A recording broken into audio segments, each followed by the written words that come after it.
आमिर साहब, मुझे ज़रा आप ये बताइएगा कि बिलावल भुट्टो साहब ने जो दहशतगर्दी के खिलाफ आईएसआई और रॉ के साथ मिलकर काम करने की एक सजेशन दी है, ये देखते हुए कि हमने पास में देखा है कि मुंबई अटैक्स हो, पठानकोट हो, जो अटैक्स हुए थे उसकी तहकीकात के लिए भी मुश्तरका एफर्ट एक हो चुकी है और भारत की आपको पता है वही एक रिवायती हठधर्मी सामने आती है और हमने ये भी देखा है कि वो जो एविडेंसेस प्रोवाइड भी किए जाएं वो उसे कंडेम कर देते हैं। वो कहते हैं या उनको कोई सपोर्ट दी जाए, चाहे हम अपने यहाँ होने वाली टेररिज्म का कोई उनको एविडेंस दें वो उसको डिनाई करते हैं और जो उनकी हेल्प करने की कोशिश करें वो उसको भी डिनाई करते हैं। सो इस सजेशन को आप कैसे देखते हैं? ये कितनी इंपॉर्टेंट है या फिर इसका कोई फर्क नहीं पड़ने वाला?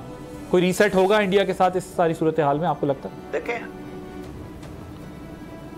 देखिए जब ये बात शुरू हुई है ना, इसको आप देखें वहाँ से कि हम पे इल्ज़ाम लगता है और हम में खड़े होकर प्राइम मिनिस्टर शहबाज शरीफ अनाउंस करते हैं कि आप इंटरनेशनल इन्वेस्टिगेटर ले आएँ और ये इन्वेस्टिगेट करा दें, जहाँ से हमारा पॉइंट बनना शुरू हुआ। लेकिन उससे पहले इंडिया की दहशतगर्दी एक्सपोर्ट करने पे कनाडा, ऑस्ट्रेलिया, बरतानिया, अमेरिका सब जगहों से मुख्तलिफ आवाज़ें आ चुकी हुई थी। ये एक ऐसे मौके पे पहलगाम का फॉल्स फ्लैग ऑपरेशन इंडिया ने किया कि वो अपने दावों में फंस गया और उसी वजह से वो G7 की इनविटेशन भी फंसी कि भाई आप लोग तो क्या क्या कुछ कर रहे हैं। उसमें पहली दफ़ा ना पहले कलभूषण पे कोई बात करता था ना कुछ, तो हमारे एविडेंस को माना गया और जिस तरह न्यूयॉर्क टाइम्स में भी रिपोर्ट हुआ कि 600 में से लोगों से बात हुई उनकी, जो डिप्लोमेटिक कोर को उन्होंने ब्रीफिंग दी थी इंडियंस ने, तो उन्होंने कहा कोई सबूत नहीं था, एक पैटर्न पे बात कर रहे थे सिर्फ।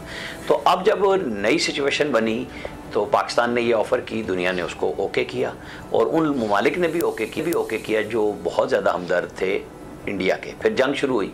जंग के बाद जो हमने इनकी पिटाई की, उन मुख्तलिफ मुल्कों ने जिन्होंने असला भी दिया था वो भी हमारे साथ खड़े थे इस बात पे कि वो जंग बंदी की पहले भी बात कर रहे थे कि ना किया जाए, कोई ऐसा ना हो, बल्कि जंग हमें समझा रहे थे कि आपने तैयारे गिरा लिए हैं, आप और कुछ ना करें। तो इंडिया के इसके बाद फिर इंडिया को खुद भागना पड़ा हमारे बेसिस पे हमले करने के बाद, जो हमने जिस तरीके से जवाब दिया।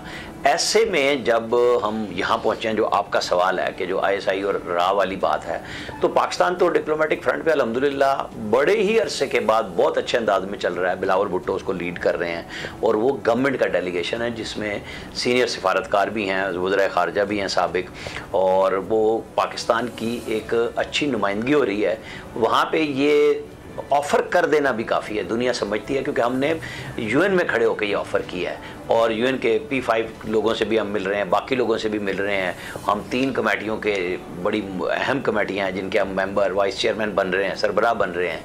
तो दुनिया बात सुन रही है, इंडिया के ऊपर लानत मलामत हो रही है कि तुम क्या कर रहे हो। शशि थरूर की जितनी बड़ी गेम बनी थी वो उतनी जल्दी गिर गई।